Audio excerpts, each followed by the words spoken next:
Today is the third part of the subject Prisca Theologia. The first part was dealing with astrology, the second part with astrotheology, and this will be dealing with occult science and esoteric wisdom. And what I will endeavour to do is to present this ancient theology, Prisca meaning ancient, in a syncretic way. Okay, so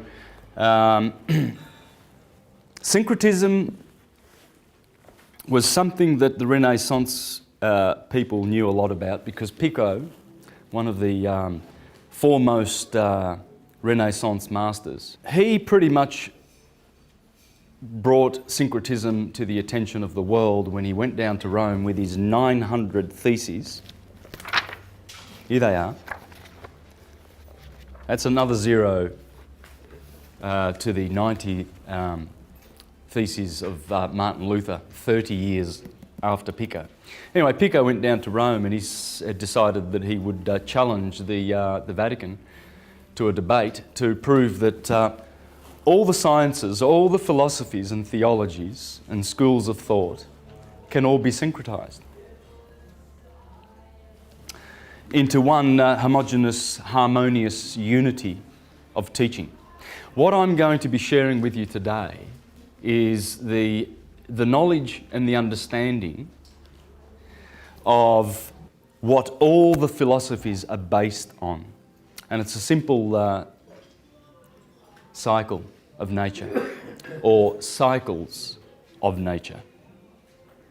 Okay, so with one graph we should be able to pretty much explain how most of the sciences work and how much of the philosophies work. So it's very interesting how Pico treated the subject. He went down to Rome because he was trying to bring back the Prisca Theologia. You see, this word was very much on his lips, as it was on Marsilio Ficino's lips, the guy who translated the Hermetica. Now, the Hermetic wisdom has always been there. It's been there for thousands and thousands of years. And according to Stephen Meller, who was a person who went down to Egypt and spoke to the indigenous wisdom keepers, and that would be Abdel Hakim Awiyan, who has now passed away. But here Stephen explains how the indigenous wisdom keepers explained many things about the true history of Egypt, and how Egypt has an antiquity of at least 50 to 65,000 years, with that particular consciousness, wave of consciousness that created such wonderful buildings like the pyramids. Now, those pyramids are built in such a way that it is impossible to replicate them today with our science and technology. The pyramid codes is probably another one of the products that I would like to bring to your attention when it comes to the truth about Egypt. Okay? Carmen Butler has also interviewed Abdel Hakim Awiyan in this wonderful documentary, which shows the true antiquity of things like the Sphinx and the Great Pyramid and all the megalithic sites down in Saqqara and Dendra and Luxor, etc. So, and with that, I would like to bring your attention to the Commission School of Ancient Mysticism, and I'll be doing a 2-week tour in Egypt next year in October with Yusuf and Patricia Awiyan, the son and daughter-in-law of Abdel. So when you watch, you can watch that. You can see that on YouTube, but I'd recommend you get that for your own collection. And you'll see Abdel there discussing the true origins of this wonderful science. Okay, so what Rome would like us to believe is that civilization's about 6,000 years old, and there was an Adam and an Eve, and apart from that, they were very barbaric, and many of the human brothers lived in caves, and then, of course, evolved their intelligence, and now here we are at the peak of all wisdom and intelligence in linear history. Whereas the Prisca Theologia proves that this is false. Absolutely false. We live in cycles whereby consciousness grows and then recedes, grows and then recedes. And we have been at the bottom of a wave of loss of consciousness for about 5,000 years. Again, according to Abdel, the indigenous wisdom keeper, and we've been in the age of Amun for 5,000 years. And it's the age of darkness and slumber, spiritual slumber. And before that was the age of Aten, you see, and which had more light.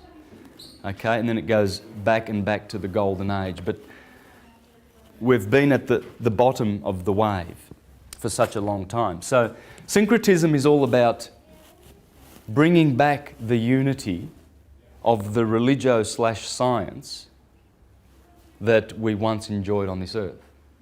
So there is abundant proof that once upon a time we were all united in the one science. And the proof of that is in that we find that the gods of various cultures seem to have the same deeds to their credit and the same numbers and the same names, etc. For instance, Zeus of the Greeks seems to be very similar in his actions and behaviour to Jupiter of the Romans,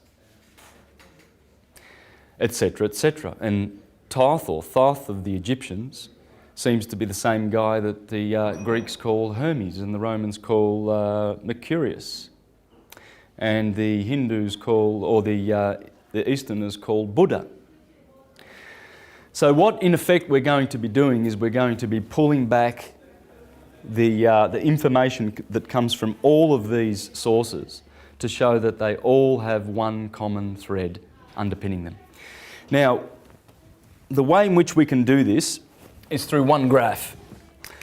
And the graph you've seen many times if you've watched my presentations. Now, what I'm doing here is just following science and nature. You see, this is an old map of the Earth. And the old map is divided in two by an equator.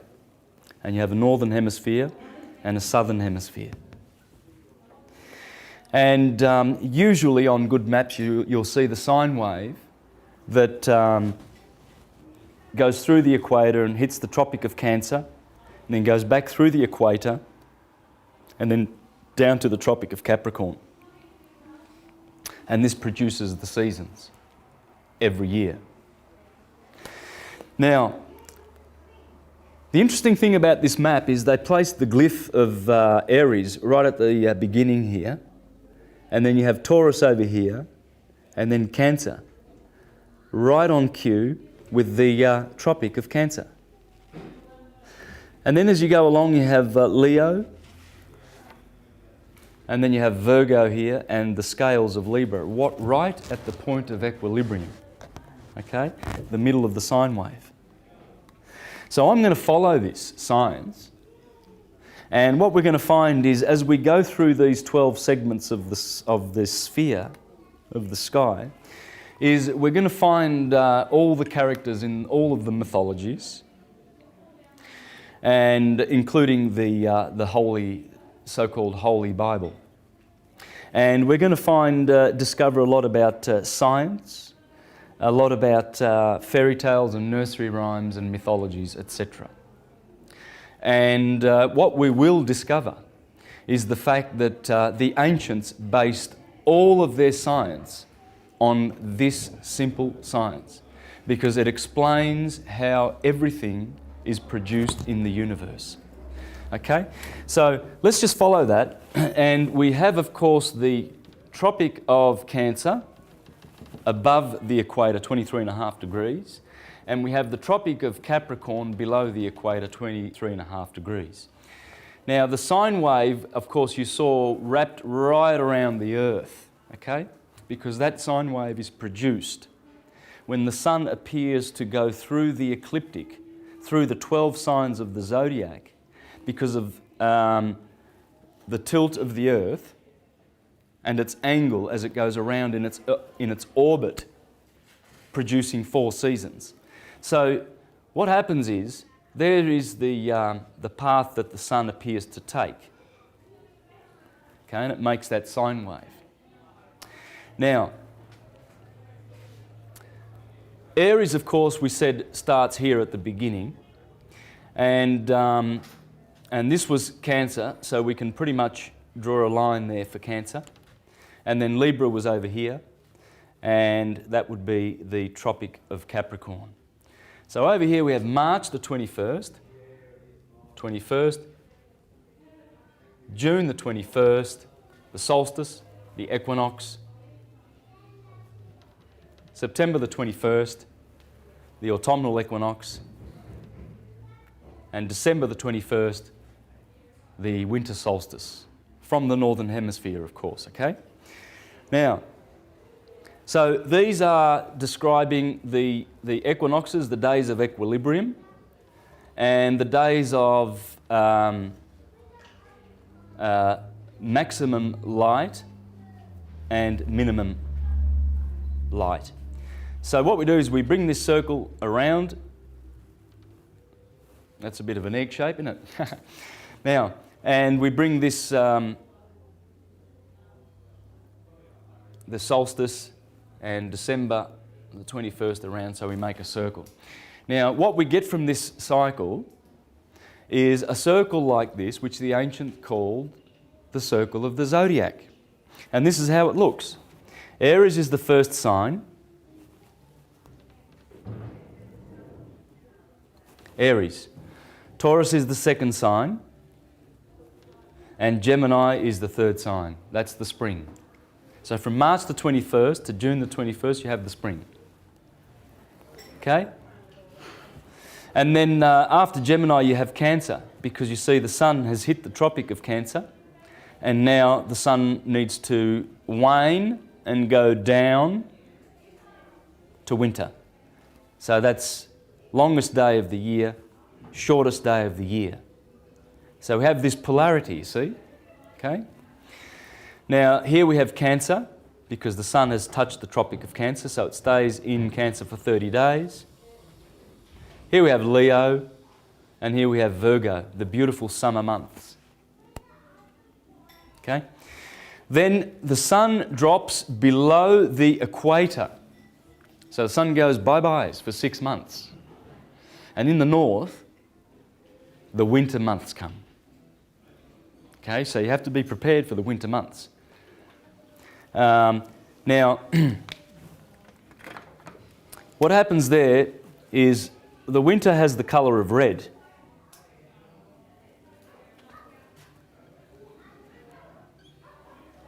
Because the sun is passing through the Red Sea.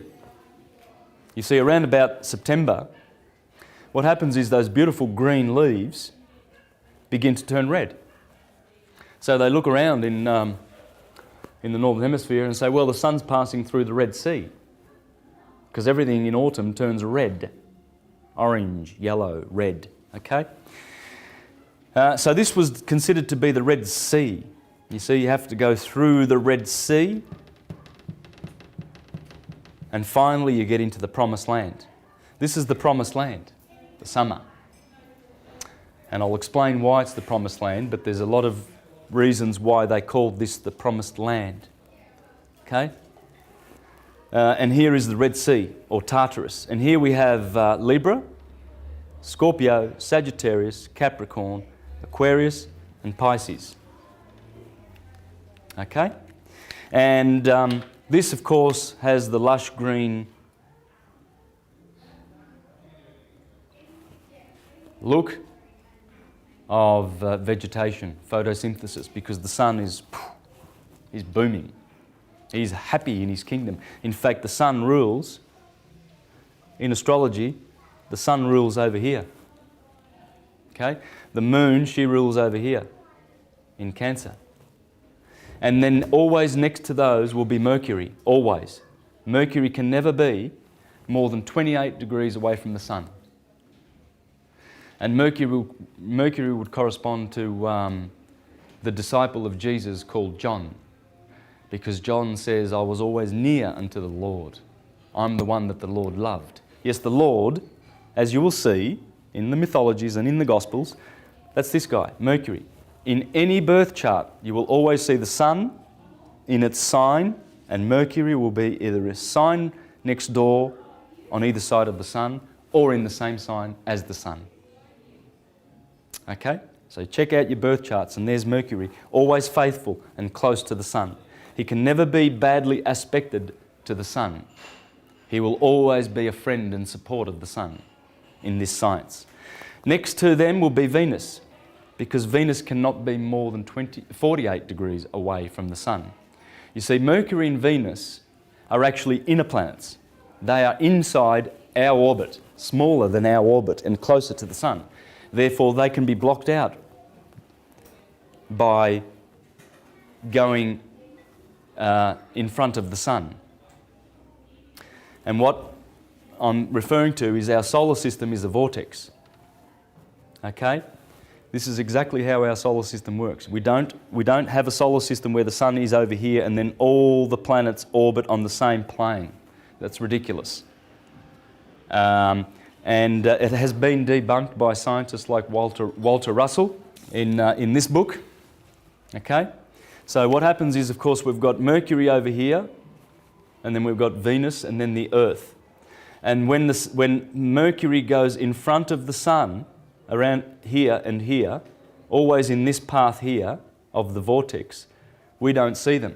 But scientists tell us that it's because Mercury or Venus has gone behind the sun. It can never go behind the sun. It will always be, the sun is always at the top of the cone, and the planets are always behind. So when Mercury and Venus disappear, which Jupiter, Mars and Saturn cannot do, because they are outer planets, so they can never be hiding, you see, behind the sun. And so, whereas these ones will be. So this is why we need to understand their placement. Okay, I'm teaching you a little bit of modern science. By the way, Nassim Harriman has got a good video explaining this solar system, and on my YouTube site, Mr. Astro Theology, you can see some science videos explaining how this solar system works. Okay, there's an Indian scientist called Palathadka Keshava Bhat, B-H-A-T. Okay, and you can see his video on YouTube where he explains how the vortex solar system works. I've included a bit of this in my presentations because I think we should consider this and try and wrap our minds around it, because this is going to debunk the old theory, just like this one debunked the flat earth theory, etc. Okay? So now we understand why these planets are always friendly to the sun, Venus and Mercury. Then next in line is Mars. Sorry, I've done something wrong here. Where's my green? Let me correct myself. I did put Mercury there. So Mercury and Venus is here. Sorry, I put Venus over here. That's the mistake that I made. Okay. So let's do that again. You've got the sun and the moon ruling. They are the most luminous orbs in the sky, therefore they rule summer. Okay. Now when you look at it, look at this as the four seasons: spring, summer, autumn and winter. So when you look at it, this July, August is the hottest time of the year. So, hello. right on cue, you find the Son dwelling in his house, in his kingdom of heaven. This is heaven and this is hell. The Son always lives in the kingdom of heaven, in the Lion of the tribe of Judah, where the scepter shall not depart. Can't be removed, cannot be removed. And I'll show you that science. The moon, she's always there. She's always there in the kingdom with her husband. That's Abraham and Sarah. That's King Arthur and Guinevere. It's Jack and Jill climbed up the hill. That's the hill. This is always considered to be the hill, as you will see. Okay? So you've got Mercury always close. And then Venus close again, but then you have Mars. Okay? And Mars is a little bit of an opposer. He rules Aries and Scorpio. Okay? Now, why does he oppose? Well, because he's doing a 90-degree angle with the moon here, and he's doing a 90-degree angle here with the sun. And anyone who's studied astrology knows that that's a square, and that's a bad aspect. And so the sun is putting himself in a position of antagonism toward, Mars is putting himself in a position of antagonism toward the sun, whereas these ones dare not, Mercury and Venus. Okay? So Mars, you see, is the beginning of this antagonism toward the kingdom of heaven, and then you've got Jupiter, you see. So these boys, the big boys, and here we have Saturn and Saturn.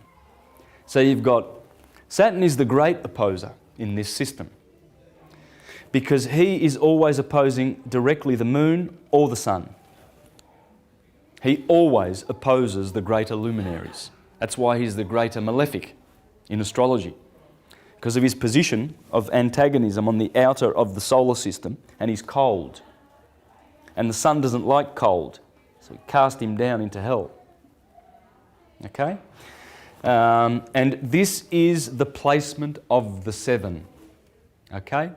Who are the seven?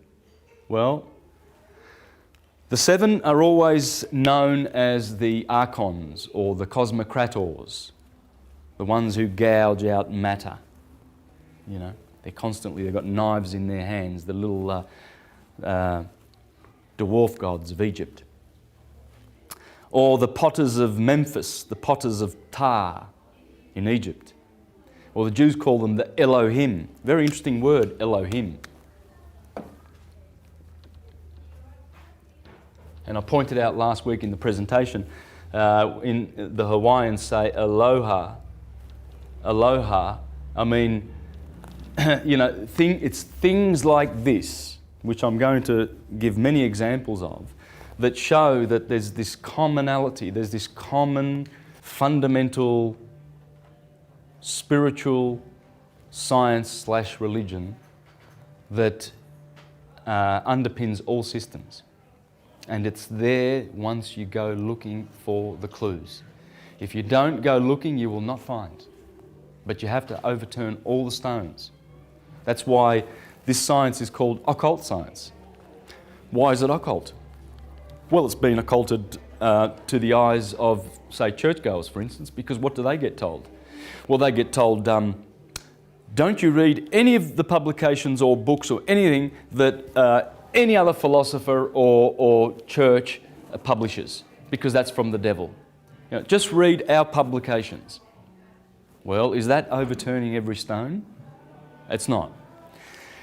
But the Elohim are seven, and they correspond to all of the sevens that we see in nature, because nature is a septenary. Okay? Whereas mind, Paimanda, the mind of the divine, is 12. 12. Okay? The ether, the God, the cause. Okay? And how it imprints its patterns on matter is through the principle of seven, you see. When you place the zodiac, this was the gift that the ancients gave us. They gave us this gift. And this is the gift that will syncretize all of the philosophies in the near future. because it's the revival of Hermetic wisdom that will syncretize all of the philosophies. And one day, in the very near future, we will have this one religion because we will understand it. Well, I doubt whether we'll call it a religion, because religion means relegare, and that means to bind, to tie together in a bundle, like the fasci of Rome, which is a fascist dictatorship. But it will be the knowledge of the true God, as the Bible says. The day will come when everyone will be filled with the knowledge of the true God. This is it. It's nature. It's science. It's not hocus pocus traditions that are handed down which have no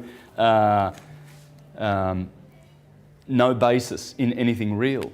It has to be real. And that's what Hermetic wisdom is all about. It's real truth, verifiable and provable. So when you place Aries over here at the equator, at the equinox, and Libra, the opposite, at the equator, the equinox, what you have is if you place the human being inside, you'll see the head always in Aries and the neck.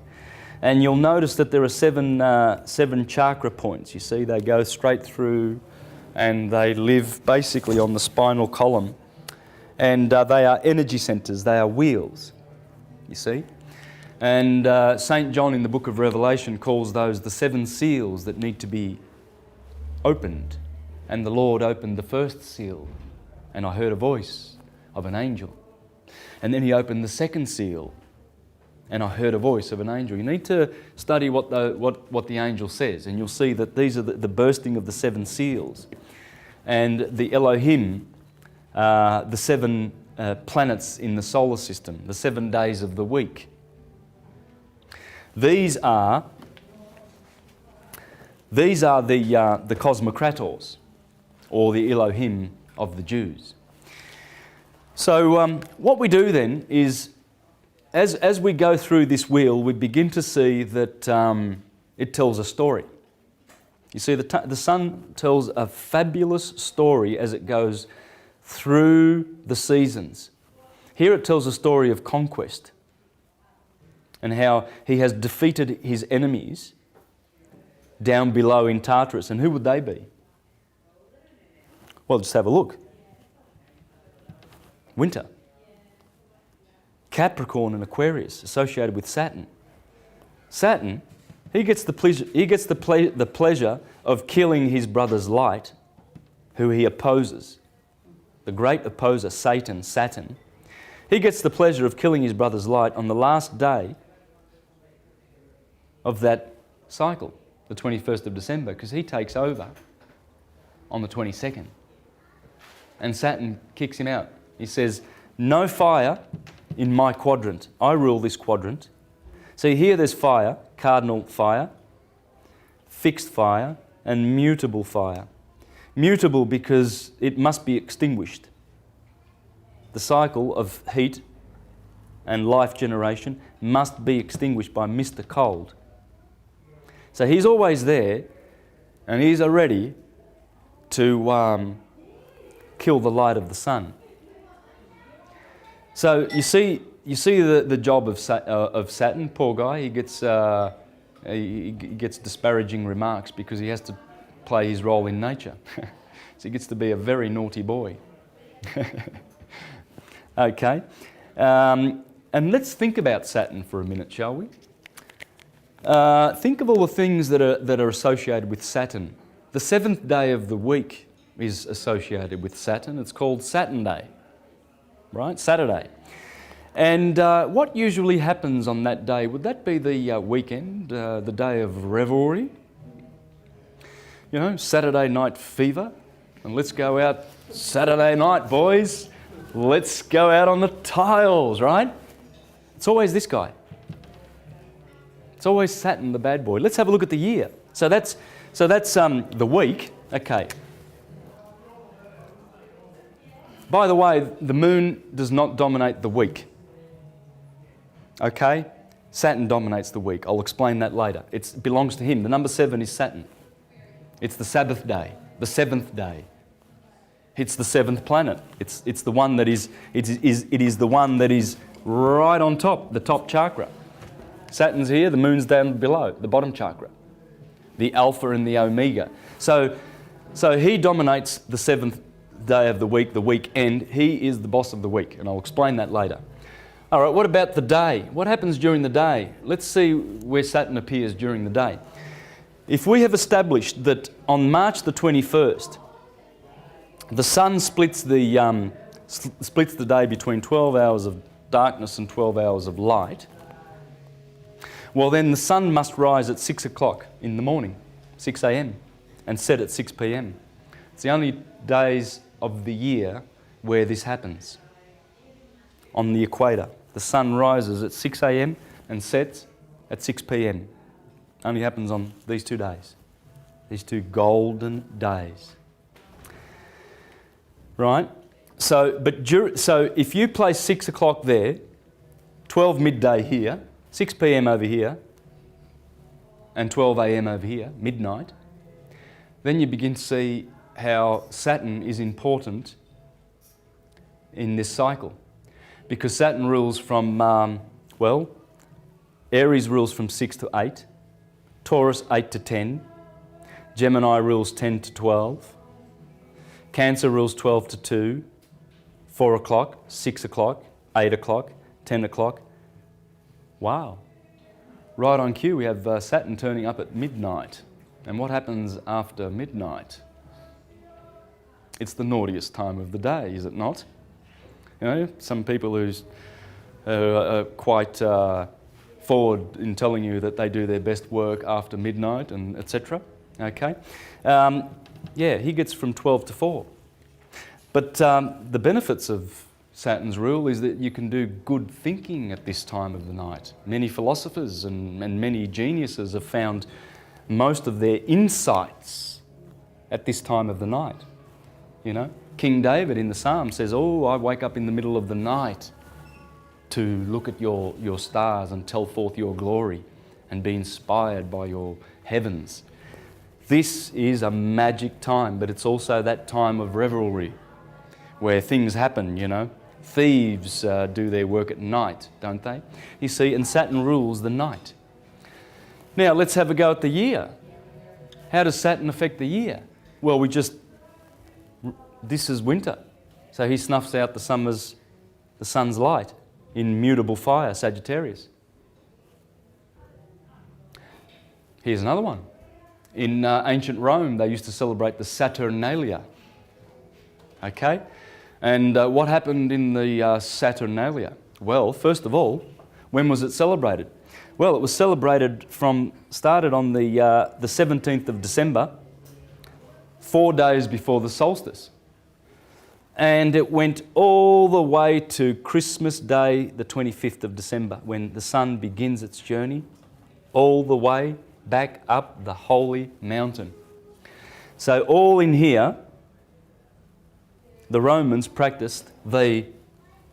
celebrated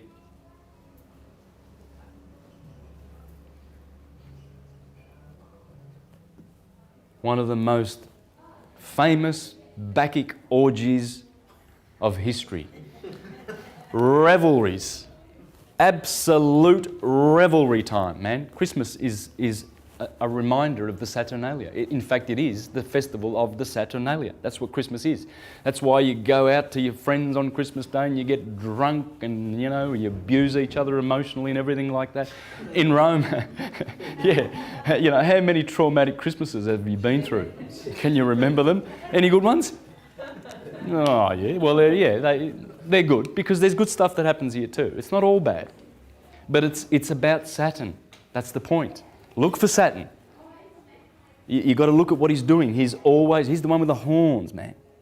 And he's ready to reap your soul because he's the Grim Reaper. Souls ascend from the gateway of the gods here. This is the descent in the Tropic of Cancer ruled by the moon. This is the gateway of men. We come in through here, through that tropic. It's the Stargate. And we leave at this tropic. Capricorn's where we say bye-byes to fleshly incarnation. In fact, the rings of Saturn, that's the last sphere that we have to deal with in terms of physical incarnation, okay? And this is how it works. So these are the 10 heavens. That's the primum mobile. Primum mobile. The crystalline sea. The firmament, where the zodiac is. This is what we're doing here, the firmament, the zodiac.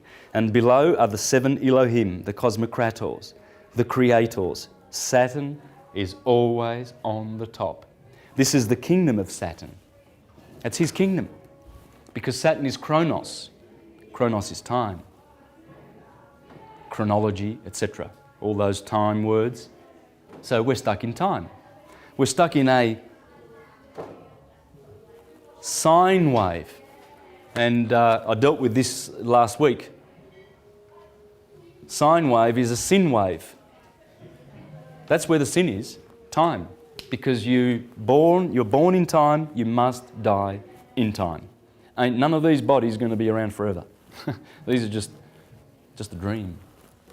So, but the soul needs to learn this science, because this is the true soul science of the stars above, as above, so below, that enables us to journey back, to make our journey back. And Christianity and the churches and Rome and the Vatican are all about trying to suppress this hermetic wisdom. Because if they can do that, they get to have more slaves on the planet for future harvesting their energies. You see?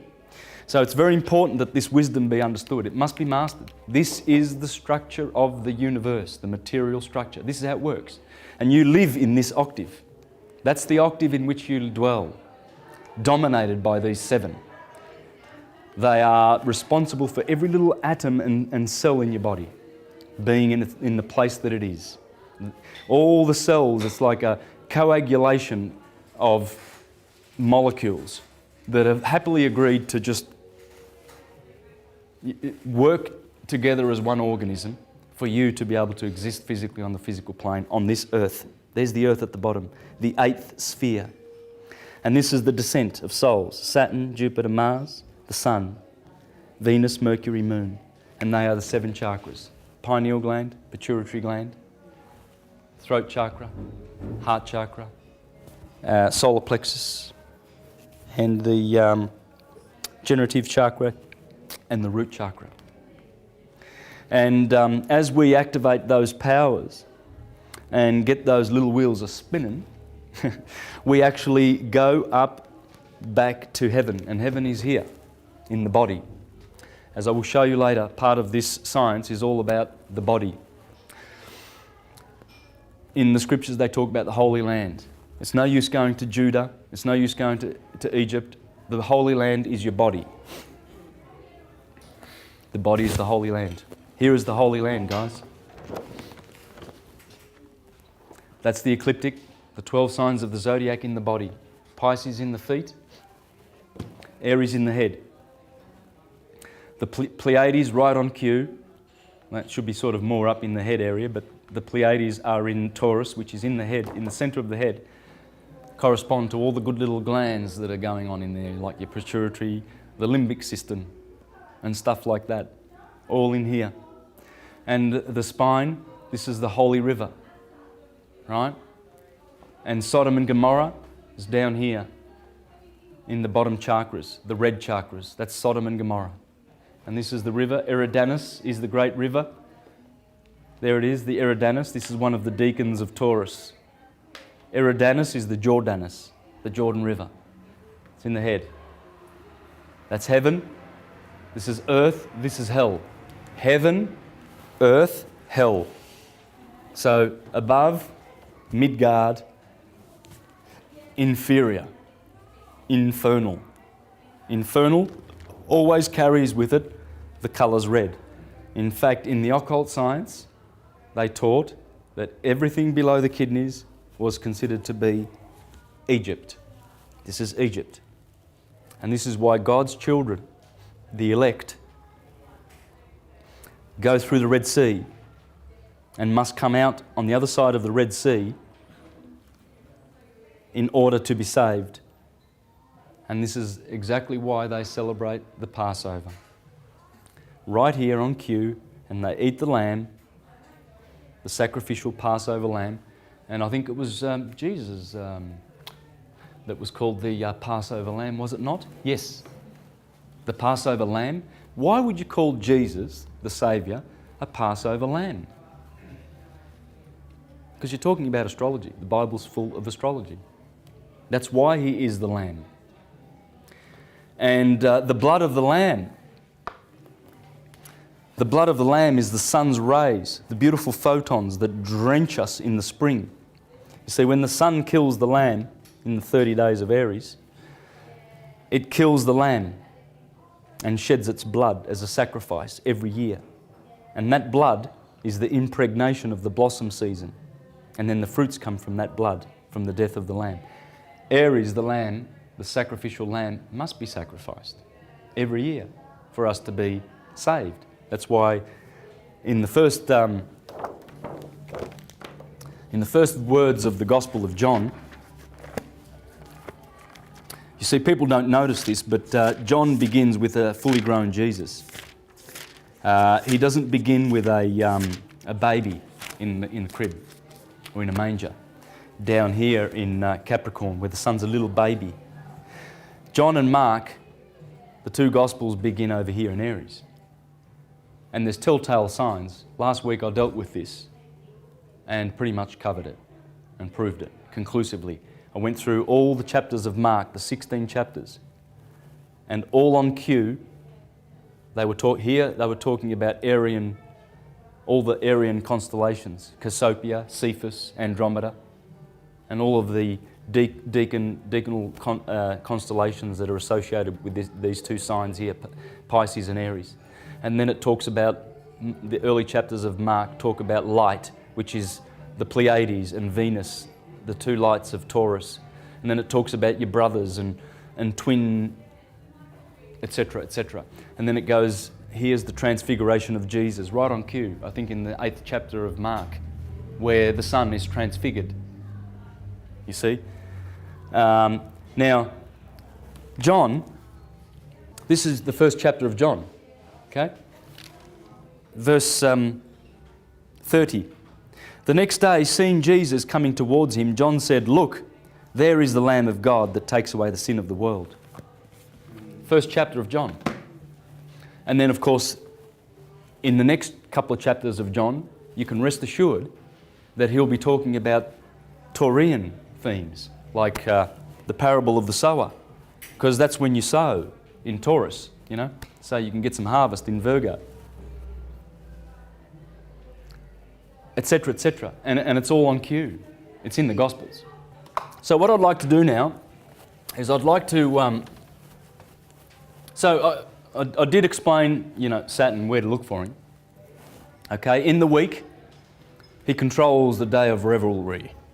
That'd be Saturday, right? And then Sunday, of course, everybody gets good and goes to church and does their family things and repents from Saturday night, don't they? Yeah? Let's be good. Yeah, but Saturn, but that's because the sun is, you know, he's warm and he's gracious and beneficent, magnanimous. Whereas Saturn is cold and withdrawing, and rather than mankind being alert and awake and everything, they're sleeping during these hours of Saturn. So he's dealing with introversion and going within. That's where the light of the sun pierces matter. Here it quickens matter, as Manly P. Hall says. Here the sun is quickening matter, but here it pierces through matter. And here we go within. Here we go externalizing, you know, going touching stuff and seeing stuff with our eyes because the sun's out. So you see, it's not bad, but you can see where Saturn is associated with bad. Also during the day, you know, he's got his 12 to 4 rulership. During the year, bang, Saturnalia. And by the way, this is where they used to weep for Tammuz, you know, in Babylon, where they used to, where Ezekiel and Daniel were complaining that the children of Israel were weeping for Tammuz, you know. Why would you weep for Tammuz? Well, Tammuz Day is the 21st of December, and Tammuz is Saturn. And so, yes, the Romans were, you know, exchanging gifts. There was amnesty in Rome. You know, during the Saturnalia, I mean, there was a lot of revelry going on. Believe you me, people were getting blind drunk. Anything went. Anything went. You could do whatever you wanted on the Saturnalia. It was revelry. Big time. You know, gift-giving, merriment, Bacchanalia, Bacchus, of course, being the god of wine. That was the festival of the Bacchanalia. And we still say in Italy, per Bacco. You know, we say, good on ya, Bacco, the god of wine, because he's blessed us. And the sun is the god of wine, Bacchus, who gives us wine in September all the time, every year. That's where the grapes get mature and pressed, and that is the season of wine. That is the season of bread, the bread and the wine. Because they are the two symbols, the greatest symbols by which we can honour this cycle. Wine being the blood of the gods, and you drink it and you say it's good. And that's the blood of the sun, the photons, because wine is made by photons. But it's the process, it's the end of the process. You see, you've got all this watering of the plants, and then you cultivate the plants, you weed them, you look after them. Finally, you reap your harvest, and then you bring them into, indoors, and then you press the wine, and then you let it wait for, to cure and to mature, and then you open your tap and you take out a glass and you drink it. That's the end of the road for the sun's work. You've got wine for all the winter now, so it's a great symbol of Christianity, Christ being the sun. And the bread, of course, so you grow your wheat and then you harvest the wheat, you get all the virgins in Virgo season to go out and bring in the wheat, and then you bring them into your mills, and then you crush that wheat, and it's a lot of work to crush that wheat. Then you bring it into your house and to your pantry, and then you make bread with it. You mix a little bit of yeast and stuff and everything, put it in the oven, take it out, and then you eat the fruits of the season. Right on cue, bread and the wine. And that's why when Christians go to have their Passover memorial around Easter time to do with the lamb, they take the sacraments of the bread and the wine. So look for Saturn, because when you understand the roles of the seven, they are all different. Our solar system, it works in such a manner. It works like this.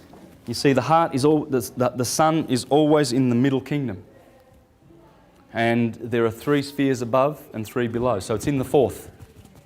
It's in the middle. There is always the sun in the middle, and this is Ptolemaic, by the way. Remember the astrologer Claudius Ptolemy, and of course, when Copernicus discovered that the planets orbit around the sun, which they don't, they immediately went and attacked this guy. Because he said that, the earth was the centre of everything, and the sun, what's the sun doing? Rubbish. The sun's in the centre. What's it doing there in the middle of the planets? That's ridiculous. Well, it's not ridiculous, because this is in fact the structure of the sevenfold material place in which we live and move and exist. And one day we will go out of the rings of Saturn and to his father, Uranus, who is in the firmament. Okay, Uranus. Right, we got Saturn, and his father was Uranus. Well, Uranos in Greek means heaven. Saturn, of course, is time. So Saturn castrates his father and takes over the rulership. What that's telling you is that time, when you come into this solar system, you're under him. He's the boss, the Lord of the Rings. He's the Lord of the Rings because it's one ring to rule them all. And he has rings. He's the planet of rings. Okay, and he swallows his children. Anyone who comes into his kingdom must perish in time. So what happens is we go back to Uranus, we go back to the heavens, and out of the control of Saturn. Now this is going to happen. By the way, at the moment there is a beautiful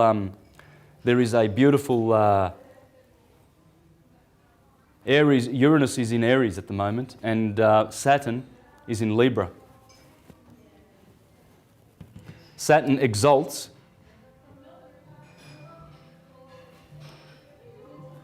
in Libra.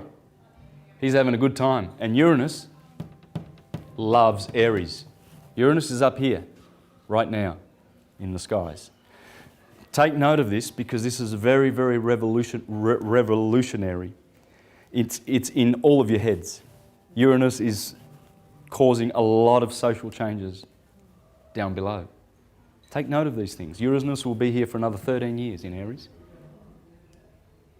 And Saturn will be here for a couple more years in Libra. And this is what's happening now around the world.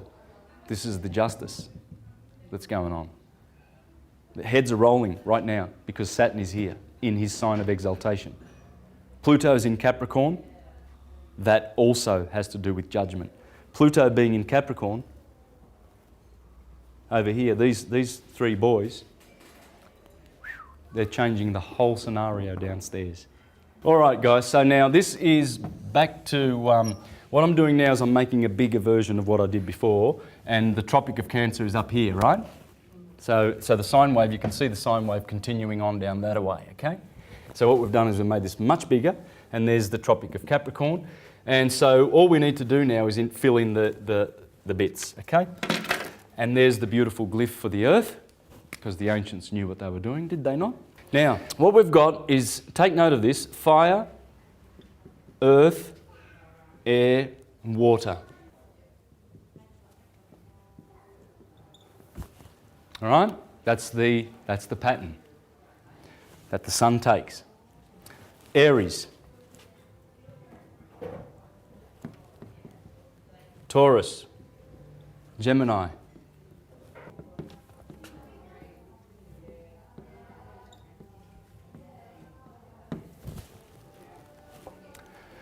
this is the great gift that they left us. And they understood what all of this goes back to. And I'm going to show you that all of this goes back to how nature unfurls. There's nature unfurling.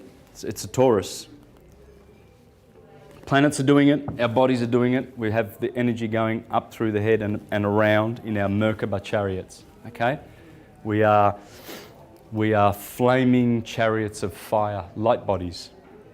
Great, magnificent solar systems, galaxies unto ourselves. There's the galaxy. Check it out.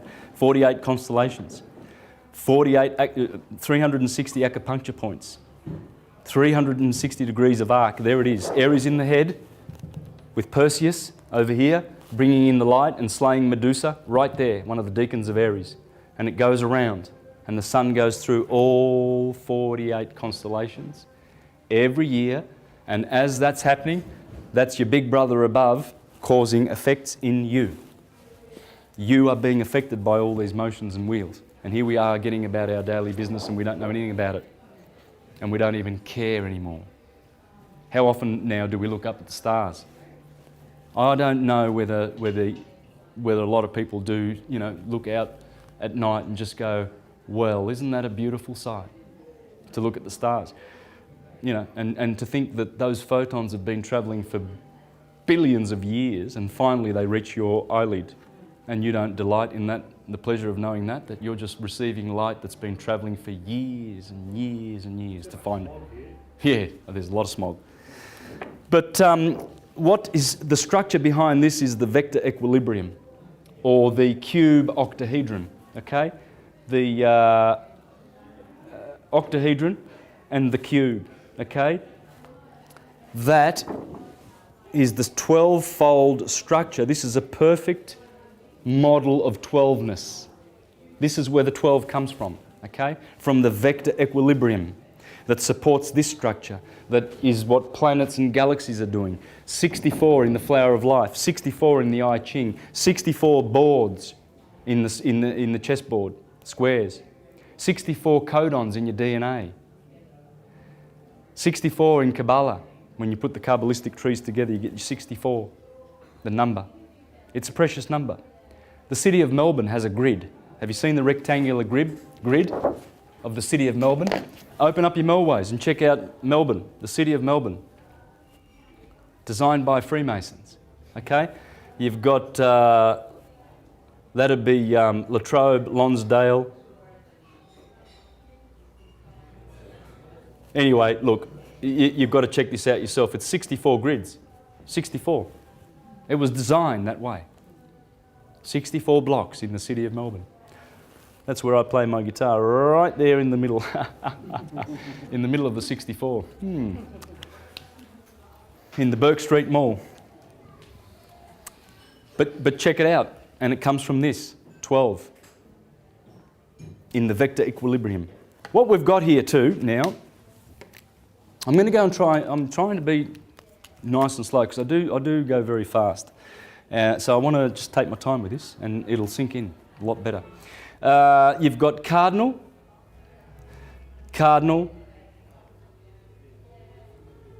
cardinal and cardinal. Okay? Fixed, fixed, fixed, fixed. And, oh yes, I got pretty blue. Woo-hoo. Mutable, mutable, and mutable. Okay, so this is basically the science that they left us with, and everything here is all on cue with what's going on in your body and with what's going on upstairs. For instance, fire in Aries, that's the brain. Fire is electric. Well, in the morning, when the sun wakes up at 6 a.m. and you wake up at 6 a.m, first thing that happens is this turns on and your eyes turn on, both ruled by Aries and Mars. Right? It rules the top of the head. So you wake up here with fire because electricity needs to be working the electromagnetic computer that you have up here. Then the sun flips polarity from 8 to 10 and it gives you earth fixed. That would be the mouth. Earth rules this part of the body. So you put earth in your mouth, you see? And it's a magnetic polarity. Here, Gemini, that's Gemini and the two lungs. And Gemini needs air,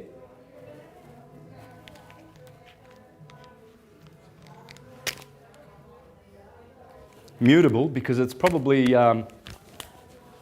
changing the air, isn't it? Getting oxygen from the air, mutating it in the lungs and then sending it out as carbon dioxide and what have you. Well, that's air being mutated. It's all on cue. Everything's on cue. Even the cancer, the water of cancer. You know, the chest, it has to do with the chest and the water, the milk of the mother. It's the motherly sign. So that's the water that she gives, the generation that she gives. Leo is the heart, fire. The heart is the pump that's warming the body, the hot blood, fire. It's on cue. So it's all physics. It's all science. This is the model below, as above. As above is exactly the same.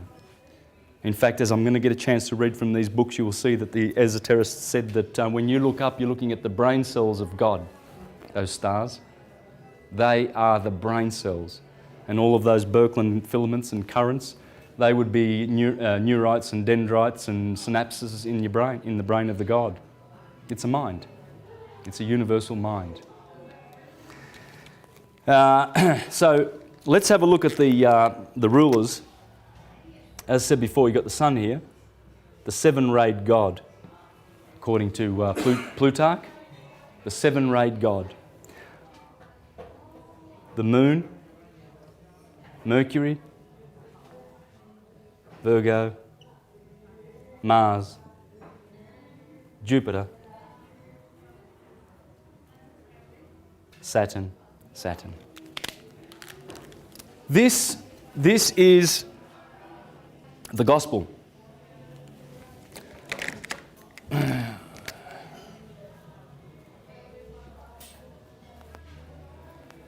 God's spell.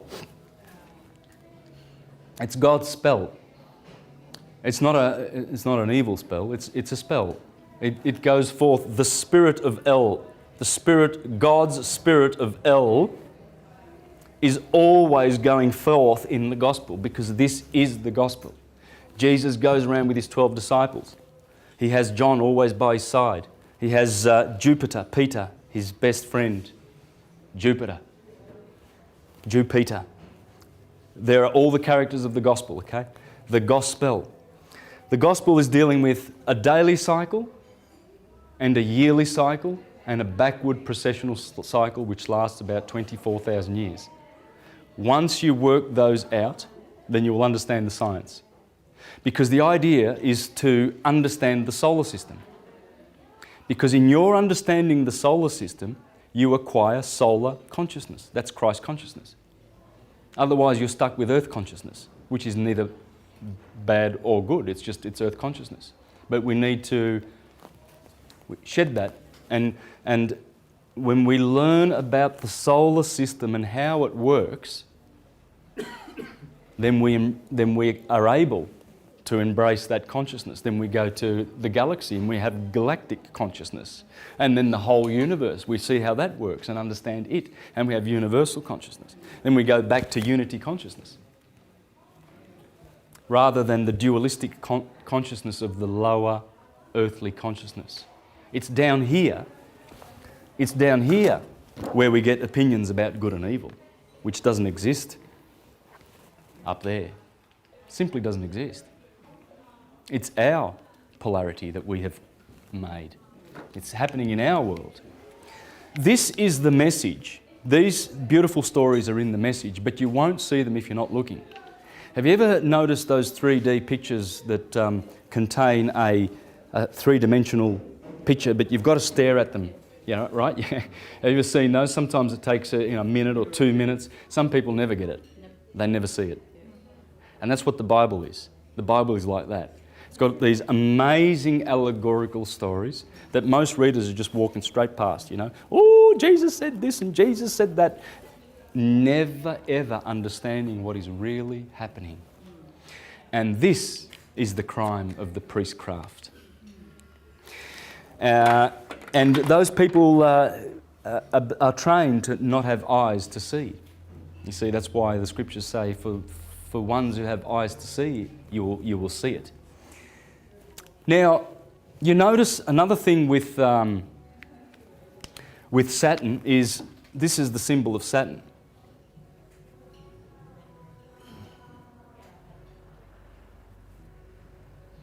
Did you know that, the hex? If you have a look at some photos on Google, some photos of Saturn, it's a big gas monster, you will notice that good old Saturn, who is not the Messiah, he's a very naughty boy, has a hex. That's a photo of Saturn. All right? See the hex? Now, this is the Star of David, David being Saturn. And you see a triangle pointing upward, which means the spirit going back to where it came from. And this is the matter, the feminine triangle pointing downwards. And that's the descent of our souls into matter. Okay, but the spirit will rise up again. You see, now as we go back into the age of Aquarius, Saturn rules Aquarius. So we've been in Pisces for 2,000 years. Jupiter's going to hand over to his daddy. That's his daddy. Remember, Jupiter defeated him when Saturn was eating all his children, and then his Saturn's wife, I think it was Hera, she took Jupiter and she hid him away, and then she put a rock in a blanket, and then she gave it to Kronos, and Kronos ate it and burped and whatever and said, "Thank you very much," And he thought that Jupiter was gotten rid of. But Jupiter was growing up on Crete, right? This is mythology, but it's talking about the fact that Saturn gave over his kingdom many thousands of years ago. See, if we go back 2,000 years ago, and another 2,000 years ago back into the heart of Egypt, Egypt ruled around here. This is Aries, the age of Aries. Greece and Medo-Persia ruled around here. Egypt was around here, and then we go back even further. We go back to a time when Saturn used to rule. Saturn loses his kingdom to his son Jupiter. And Jupiter is the one that gives it back to Saturn over here. Jupiter takes it away from his father and gives it back to his father. As we go back to Saturn, and believe you me, people know that the age of Aquarius is bringing Saturn back. And everything that Saturn grants, which are great blessings. The philosophers like Pico and Marsilio Ficino in the Renaissance times, they would greet each other with greetings of, you know, blessed be Saturn and we shall await his return, because there won't be any peace until Saturn returns. Okay? That's why you see the Star of David kicking around a lot, because these people, the Zionists, are pretending to be the true Saturnians, ushering in the new golden age, the one world order, with the UN and NATO, etc. These are the imitators. These are the pretenders to the throne. The age of Saturn will return, and it will be the Hermetic ones that will bring it back with peace and unity, not this criminal mob. But you have a look at this. The Bible always talks about things like, have you ever heard the beautiful expression, you shall be planted like a tree near a river? A tree is always happy near a river, isn't it? Because it draws water from under the table, the water table, yeah? And you see prosperous trees near a river. Well, that's what this is depicting, you see. A river works like this. There's mountains. Say, you know, you've got some mountains. And what happens is usually rivers come down off mountains, and they are tributaries to bigger rivers down the line. And here's the ocean. And just before the ocean, there's like a delta where the main, you see. And so there's all these rivers that feed into it, right? So what's happening is the rivers are actually flowing back to the source, you see. But with a tree, if this is the trunk of a tree, and these are the branches and the leaves, these are all the leaves, and there's the roots that go under the ground, you find that one is coming from the roots and ascending to the heavens, whereas the river is descending from the heavens and going into the water.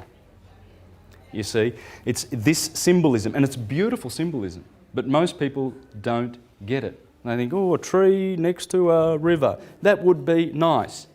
And that's it. That's the extent of there, because they don't see the three-dimensional allegory that's in the Bible. It's in there. And that's what I'm going to try and draw out, okay? Not just the Bible, but all of the mythologies. I'm going to show how Hercules is in here. Hercules. Okay, let's have a look at Hercules. Where would the Pillars of Hercules be? The most glorious place on the wheel. There he is. There is Hercules. And there's the Jewish system of Kabbalah, Boaz and Jachin.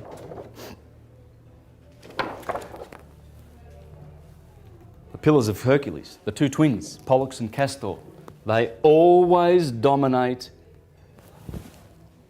the holy mountain of God. And right here, in between Gemini and Taurus, and Sagittarius and Scorpio, that's where the Milky Way intersects the stars. And you can see it here in my graph. You can see here, see the Milky Way faintly going through Scorpio and Sagittarius, and through, there it is there, faintly going through Taurus and Gemini, right? That's where the Milky Way intersects, right here. So this is the milk, and in Cancer is the beehive, the milk and the honey. This is the land flowing with milk and honey. And the Pillars of Hercules are always up here. Samson, when he pulls down the gateposts of Gaza, and then he goes and kills that lion and he eats the honey, and then he gets betrayed by Delilah the Virgin, who betrays him to all of these enemies of the sun, the fall. Starting with Saturn, Saturn in his exaltation house, but this is the fall of the sun. This sign is the exaltation of Saturn, but the fall of the sun. The sun here is wounded. Scorpio bites the sun in November. The backbiter betrays the Lord with a kiss. And here is Draco, the constellation of the dragon in Sagittarius. Jupiter is there, Peter, in the Garden of Gethsemane, where Scorpio betrays the Lord for 30 silver pieces. 30 days of the silver moon. This is all betrayal. This is the sun being betrayed as it goes down. But here, the sun is glorious. There is Hercules. Hercules is the sun passing through Gemini. conquering his holy mountain. Gemini is always there. It will always be there at the top. The sons of Zeus, Pollux and Castor, one divine, one human. And that's why you have the two pillars everywhere, in every system, the two pillars. There's the Arch of Titus, and he tells you, look at that, there's the Jewish menorah. That Jewish menorah is right there, because Titus, having destroyed Jerusalem. And there's the Jewish menorah, people. Ephesus, this is in Revelation, these are the 7 congregations that are in Asia. Ephesus, Thyatira, Philadelphia. Interesting. Philadelphia. Any Greeks? Brothers. Yeah, love of brothers. Would that be the two twins, Pollux and Castor, and the love that Pollux had for Castor, that he decided that he would give up his immortal life so that he could save his brother Castor, and they shared immortality every year. One would have immortality and one would have mortality. That's the love that they had, brotherly love. Philadelphia, right on cue. Here you have Sardis, which means the peak. Sardis means, Pergamos, which means the peak. Sardis, which means the king, the lion. Here you have, anyway, it's on the video. but these are the 7 congregations, okay? There they are there. These are the 7 planets, the 7 Elohim.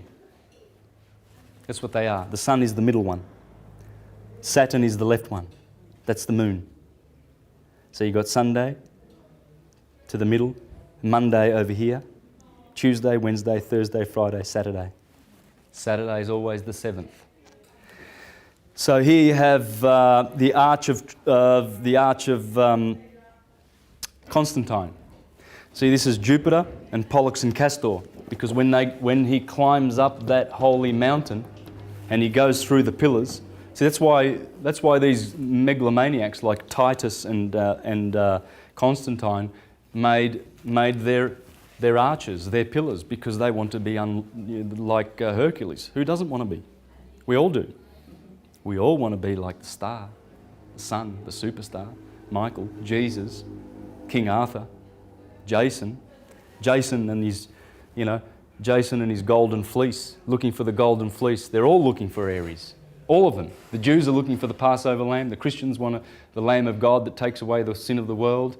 Everyone wants the lamb. The lamb is here. You see? That's the lamb. Because everybody wants to live here. We all want to go to heaven. And you go to heaven, there's no postal address for heaven. It's here, it's inside. You don't go knocking on St. Peter on the gates and, hey, St. Peter, is this, I think I've got the right address. I was told to come to, certain coordinates of the of right ascension and declination, and I've found heaven. It's not going to happen. It's in you. The kingdom of God is in you, and this is the kingdom of God. This wisdom. So, it's all the sun. Look at this. See? They'll have, like, in Paris, they have the Arc de Triomphe, right? Well, where do they place that? Right in the Champs-Élysées. The Champs-Élysées, is that Élysée? Would that be the Champs-Élysées? Yes. The Elysian Fields, springtime. This is where all the magic happens. This is the Father, the Son, and the Holy Spirit. You see, mind, Aries, the head, electric. That's the nous. And that's the thinking. That's where we do our thinking. Here we speak. And Gemini, we do. Yeah? So we think, we speak, we do. And in fact, Aries is I am, I have, and I think, which is pretty interesting because that also is the process of doing.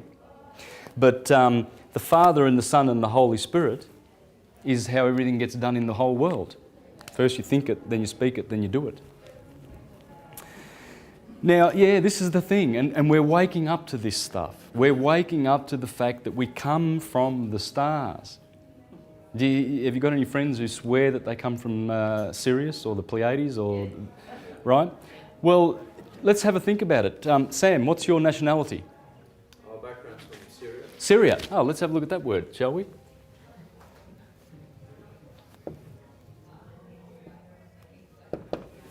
They're Syrian.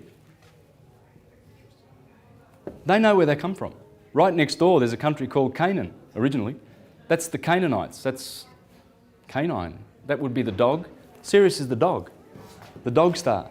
So the Syrians, the Canaanites, the Assyrians, etc., they know where they come from. You come from Syria, from Sirius. Most of us do. So it's still there. You can see this in the country, in the country of origin. Look at Italy. They say that the Romans come from Romulus and Remus, and they suckled on a wolf. That'd be the dog, the canine, and Mars. They claim that their descent is from Mars. You see the two twins. That's a dog, isn't it? A wolf. They're telling you the two twins of Gemini, Romulus and Remus, who are suckling Sirius. Sirius is always here. That's where Sirius lives, man. She's in between Gemini and Cancer. The dog is, in fact, Canis Major is a deacon of Gemini. Gemini. Let's have a look at that, shall we? Here we've got, there it is, Canis Major, the great dog. That's where Sirius is. Right there in Gemini, the twins. So the Romans, they know what they're talking about. What they're trying to tell you is that, we have ancestry from the dog. Check it out. We come from a dog star. And what about the tribe in the country of Mali, just near Egypt, the Dogons? Have you heard of the Dogons? Yep. The doggone Dogons. They know more about Sirius than most scientists. In fact, every 50 years they celebrate the orbit of Sirius B around Sirius A. And we can't see Sirius B. All we can see is Sirius. And it's a beautiful, bright, in fact, the brightest star in the sky. And around it is spinning around this, it's a carbon star. It is 300 times harder than diamond. Sirius B, okay? So you've got Sirius, and then you've got Sirius B. Every 49.9 years it does an orbit. And in 89, when Sirius B came in between Sirius and our sun, it caused the rotation of our Earth to slow down and speed up. I discussed this in the presentation last week. And so it has a direct effect. A star that we cannot see, 300 times harder than diamond. And it's spinning at 23 revolutions, 23 times a minute. A teaspoon of it, it would weigh tons on Earth. Tons, if not hundreds of tons. A teaspoon of the stuff from Sirius B. So, yeah, the Dogons, they every 50 years, they celebrate the orbit of Sirius B, a star that they can't see. How do the doggone Dogons know that?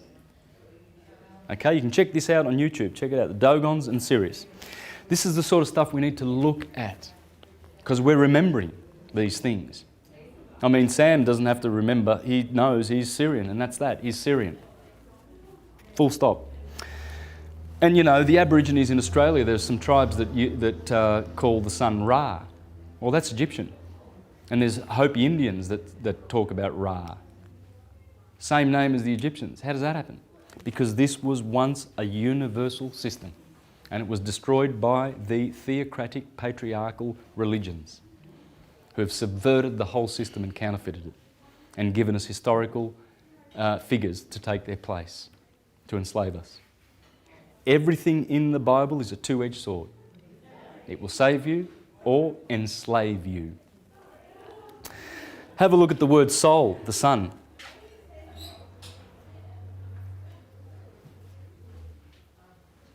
Does that sound like soul? Yeah, it does, because it's the soul of the solar system. See, the light of the sun bathes the spirit, the soul, and the flesh. Light partakes of three qualities, three natures, just like water. Liquid, Water can be liquid, it can be solid, it can be gas. 3 states. That's light. That's why light is in the middle. That's why Jesus says, I am the light of the world. You don't go to the Father except through me. The fire. It's the sun, right? The light of the sun. And as the Neoplatonic philosophers said, there are 3 suns in the sky. When you look up to that orb in the sky, it's not just a physical body of hydrogen. It's a psychic person and it's a spiritual person, just like we are. And soul is anima. And this is very pertinent because I'm going to be discussing today how the philosopher lived his life in terms of diet, in terms of actions, in terms of speaking, and all of that. So we're going to really benefit with some practical stuff here because it's got to be useful, and it is useful. And that's what I'm going to be sharing with you about the Prisca Theologia, how useful it is. See, the word soul in Latin is anima. Okay? Soul, animal. Keep that in mind because this is very, very profound, what we're going to be learning. You know, so we see these words and we don't really think of what we're saying sometimes when we go to our church to go and see a minister. You know, we don't sort of put 2 and 2 together. Min is stir, and we see moon and star, like a master. You know, when you get your master's degree, well, that would be a measure of the stars by degrees. Dong, dong, dong, dong, dong, dong, 360. So when you get good and you study, you get your master's degree and they give you a square and a round black hat of Saturn. They've squared you. Now you're a square. Now you're fitting into the system. But you get your master's degree. In Italian, that would be maestro. Bis maestro. Would that be astro? Of course, because if you're going to be good, you're going to be a star. And think about the word Christ.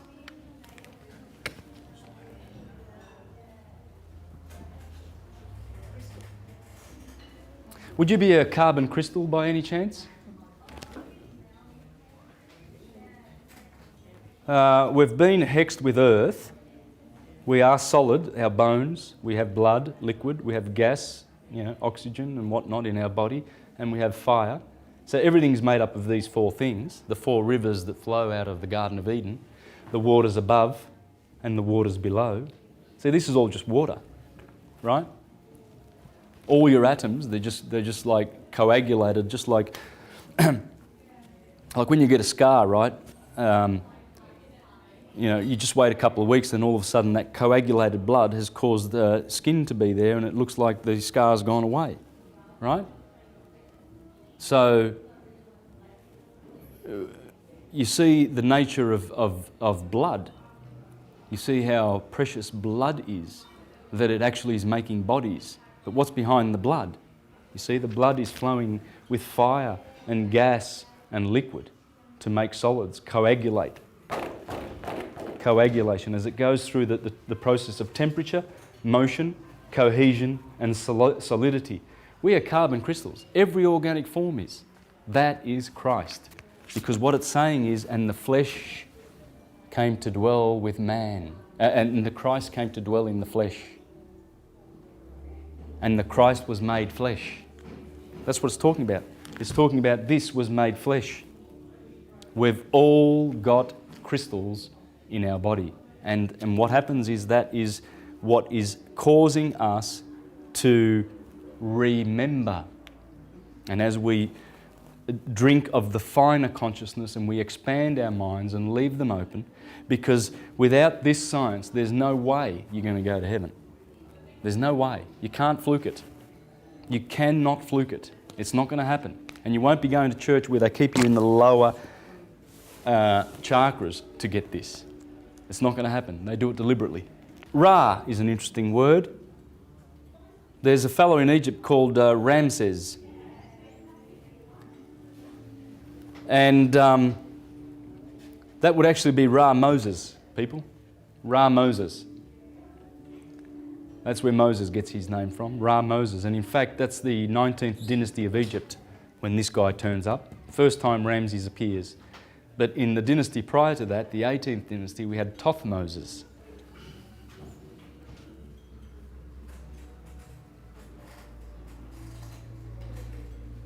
There's many spellings for this, by the way. There's many spellings for Thothmoses, the ancient pharaoh of the 18th dynasties. In fact, Thothmoses III, that's the one that they reckon is the founder of Rosicrucianism and all of the Freemasonic schools come from that 18th dynasty. Most of them. Okay?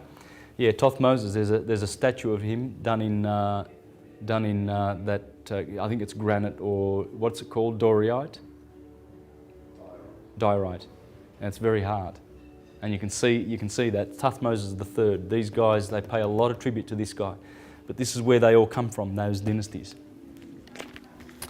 All right, I just want to share a few more little points with you. I'm just going through some words here, okay? So you can study the nature of words, because when the written alphabet came into history and civilized us, along came the spells, you see? And with the spells, they sort of bound up all their spells in one book, and they said, oh, this is from God. And if you don't do what it says in there, we're going to kill you. Okay? You get to die. It's a good book. It's great. You know? And we have a special interpretation of it, by the way, too. Yeah? Okay? That's how the Christians treated the indigenous Indians when they went to the Americas. Oh yeah. They had this one. I'd say they would have put this in their left hand, because you need your right hand to have a sword in there to cut heads off people who don't listen to this book. And that's what they did. They decapitated hundreds of millions of indigenous people who knew this.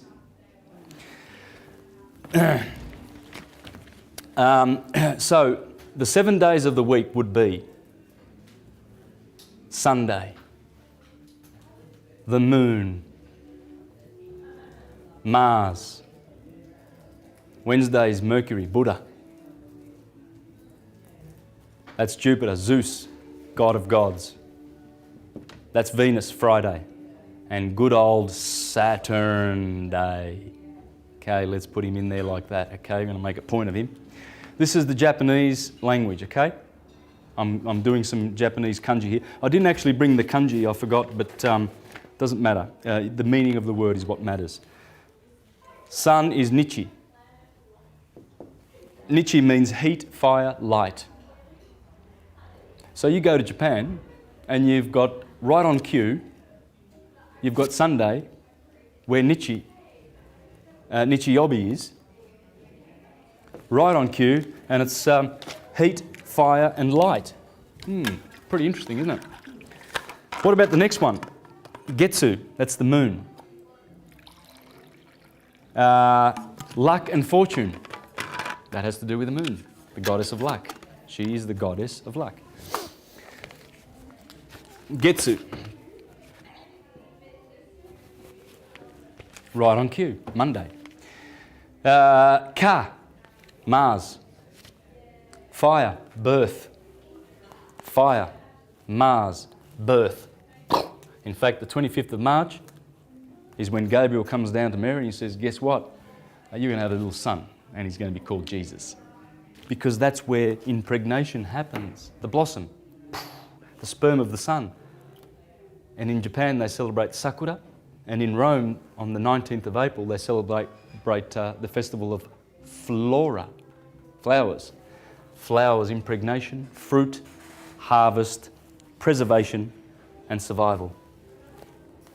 Then it starts again. Every year, Jesus, bang, has sex with the moon. And how do you know that? Well, because that's where Christians celebrate the Easter. It's full moon. Notice, Easter's always after the full moon, the first Sunday after the full moon, which the Jews celebrate on Nisan the 14th. And that's impregnation, because the moon is always opposite the sun in the Holy Mother of God, the Virgin. So when Easter happens, it's when the sun has crossed over First Sunday after the first full moon, because the full moon must be in the Virgin. The Virgin goes from here to here. You see, her glyph, Mary, it's like pretty much like a Mary. Whereas Scorpio's glyph is turned up with it's an M with an arrow pointed up, because all of this area used to belong to the Virgin.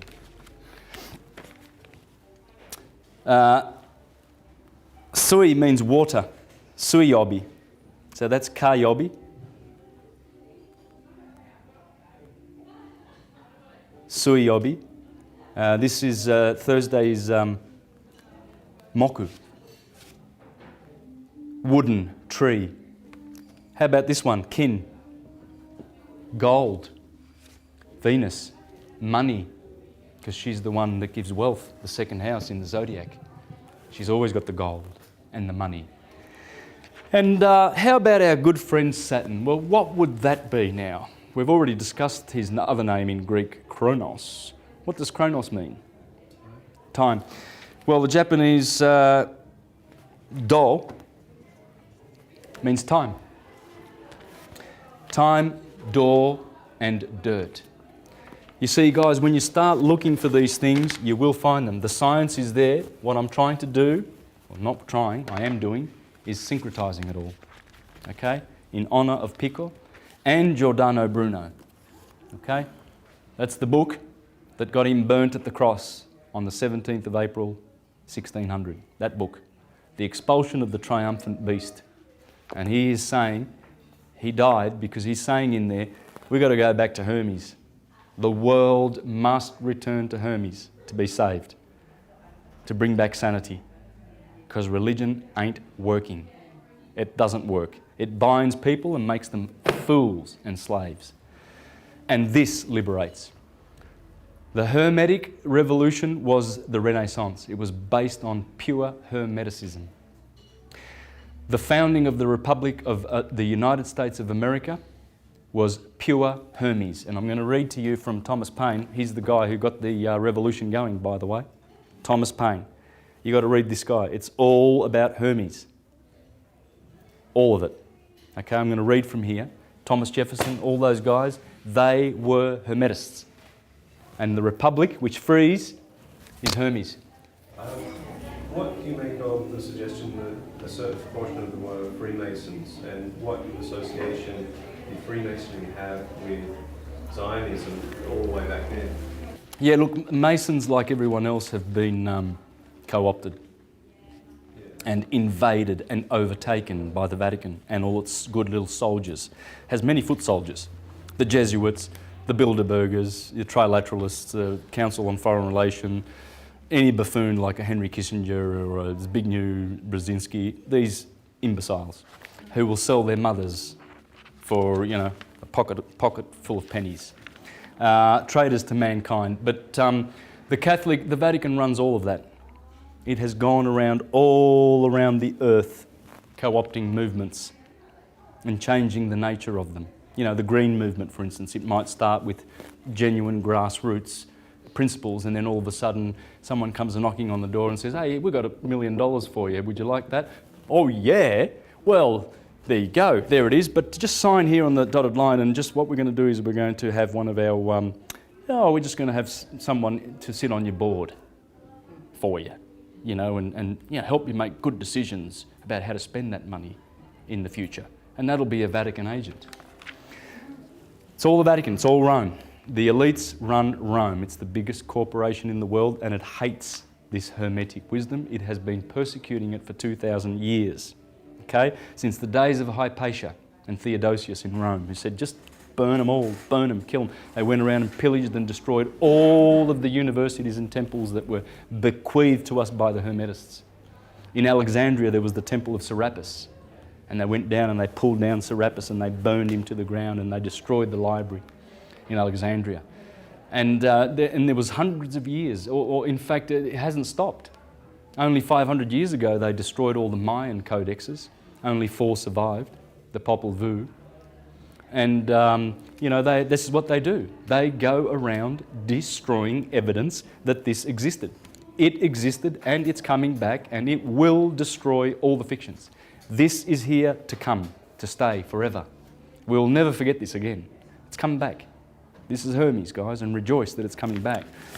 Have a look at Libra, the point of equilibrium, isn't it? Libra, those scales, those beautiful scales.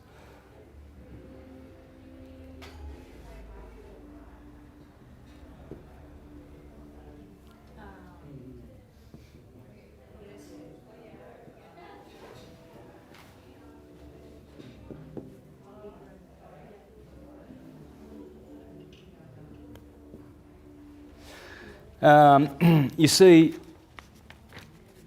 once you understand this science, you understand what's going on.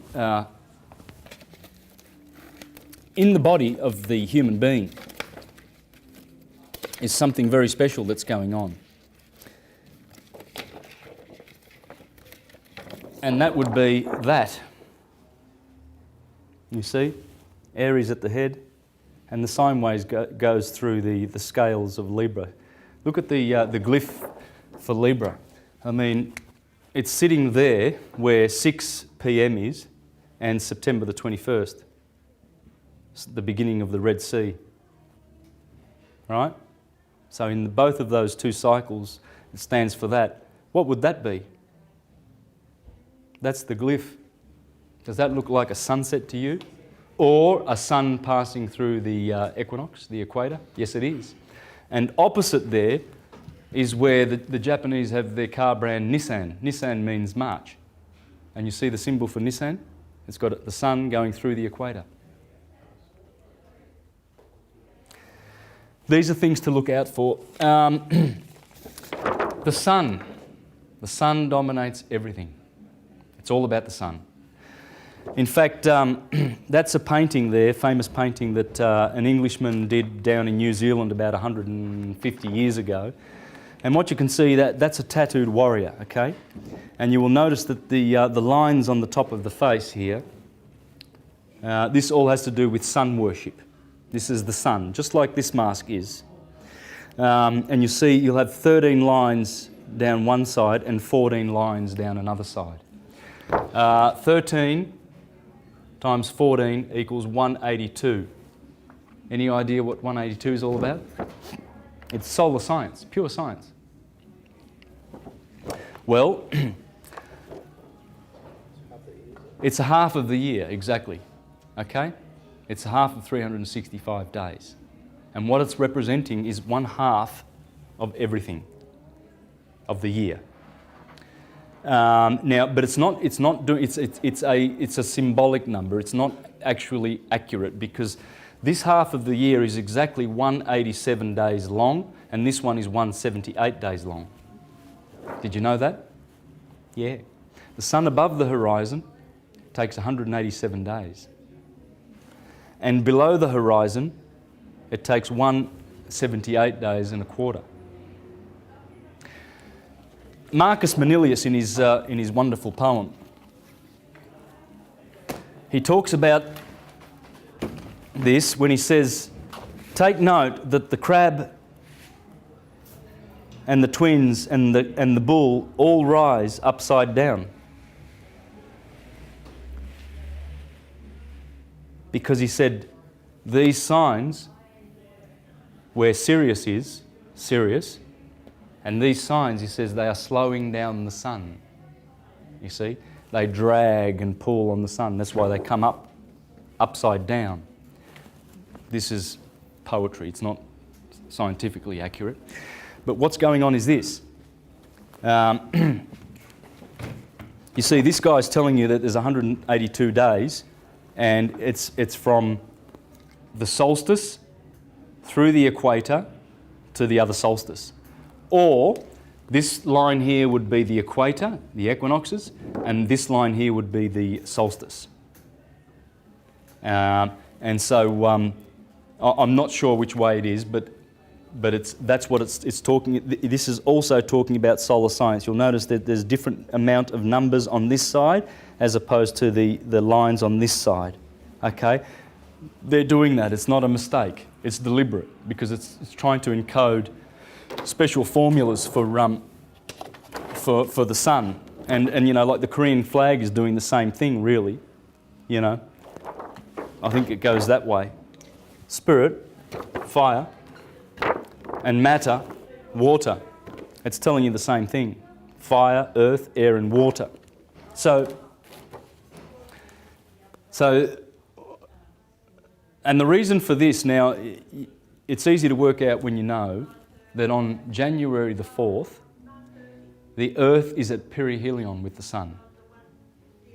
It's 4 million miles closer to the Sun than at July the 4th. So where would January the 1st be? Let's have a look now. We've got 21st. January the 4th would be around about here, and July the 4th would be around about here. That's perihelion.